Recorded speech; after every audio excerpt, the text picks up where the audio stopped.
তো বন্ধুগণ, আজকের দিনটা আমার কাছে খুবই একটা স্পেশাল দিন, কি বলবো, কারণ দীর্ঘ 10 বছরের ভালোবাসা আজ পূর্ণতা পেল। খুবই সুন্দর একটা মুহূর্ত, দেখে ভালো লাগছে।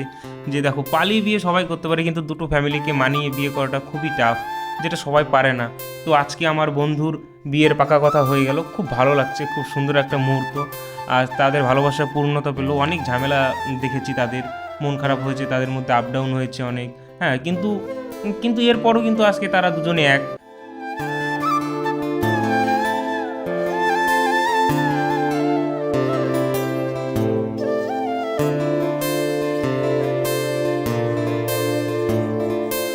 তোমরা কি কেউ ভালোবাসার মন্ত্র জানো? শুনবে। ভালোবাসা ভালোবাসি শুধুই তাকে, ভালোবাসায় ভালোবেসে বেঁধে যে রাখে। দেখো, আমি মন্ত্রও জানি, কিন্তু তাও আমার গার্লফ্রেন্ড নেই। আর বিয়ের কথা বলছো, বিয়ে আমার হবে না, কারণ আমি তো আতঙ্কবাদী। तुझे के आतंकवादियों की प्रेम कहानी नहीं होती।